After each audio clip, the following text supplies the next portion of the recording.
ओम शांति बहन। आज की मुरली का मुख्य वाक्य, बाप की याद में एक्यूरेट रहो तो चेहरा सदा चमकता रहेगा, सच में बहुत गहराई लिए हुए है। क्या तुम्हें लगता है कि ये सिर्फ बाहरी खुशी की बात है या कुछ और भी? ओम शांति भाई। नहीं, ये सिर्फ बाहरी खुशी नहीं है। ये तो आत्मा की अंदरूनी स्थिति है। जब आत्मा बाप के साथ जुड़ती है तो मन में शांति, स्थिरता और संतुष्टि आती है।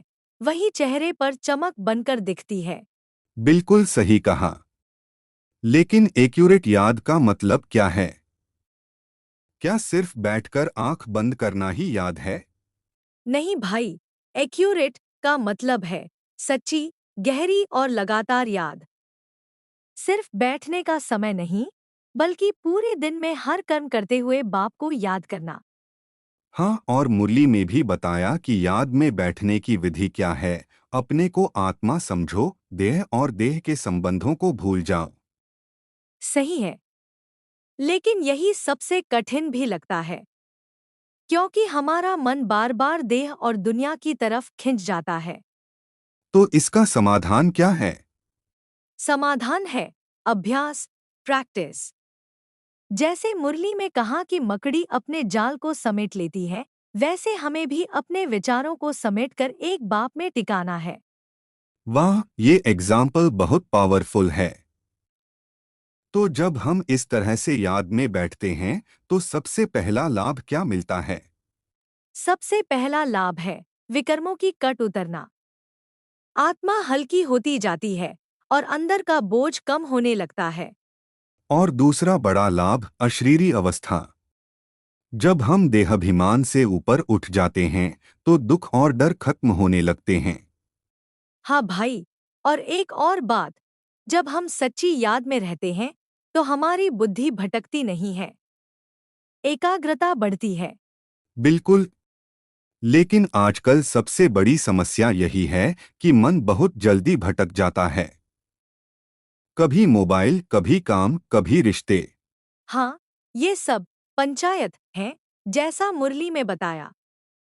ये बाहर की चीजें हैं जो हमारी बुद्धि को खींचती हैं। तो हमें क्या करना चाहिए?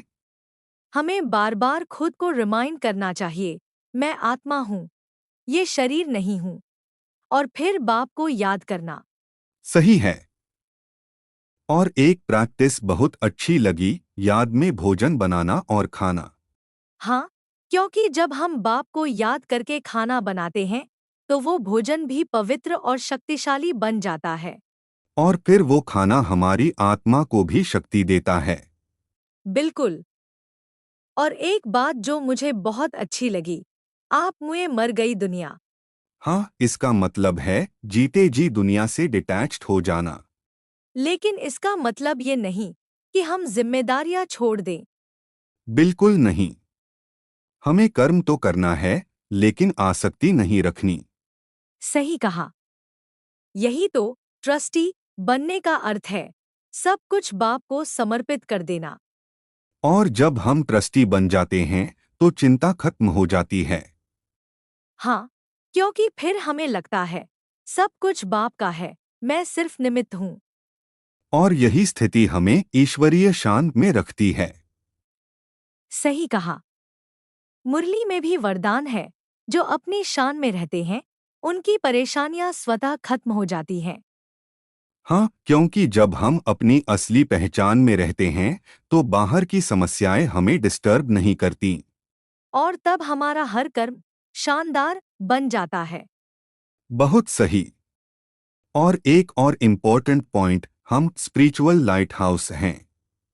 हाँ, मतलब हम खुद भी रास्ता जानते हैं और दूसरों को भी दिखाते हैं।